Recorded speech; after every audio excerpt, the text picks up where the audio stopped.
చెప్తున్నారు. అవును.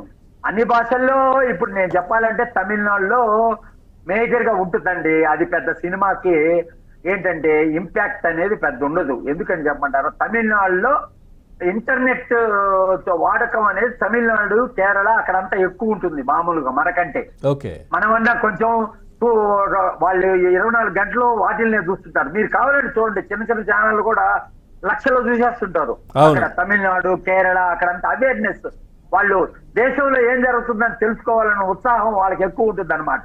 ఎక్కడైనా కూడా ఇప్పుడు నార్త్ లో అంటారా, నార్త్ లో అంటారా, అది ఎక్స్పాండెడ్ ఏరియా. ఇప్పుడు నార్త్ సౌత్ వల్ల నార్త్ కి ఏంటంటే, సౌత్ లో నార్త్ ఫిలిమ్స్ కలెక్షన్లు తగ్గిపోయినాయి. ఒకప్పుడు బాగానే పోయాయి పిక్చర్లు.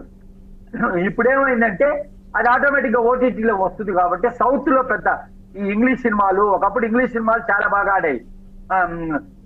ఆడాయి అనమాట. ఇంగ్లీష్ సినిమాలు తెలుగు డబ్బింగ్ చేస్తే చాలా బాగా ఆడిన సినిమాలు చాలా ఉన్నాయి. హ్యారీ పోటర్లు అయితే అవునవును. అదేవిధంగా 300 అయితే చాలా సినిమాలు చాలా కలెక్ట్ చేసింది. రెవెన్యూ పరంగా చాలా కలెక్ట్ చేసింది. హిందీ సినిమాలు కూడా చాలా కలెక్ట్ చేసింది.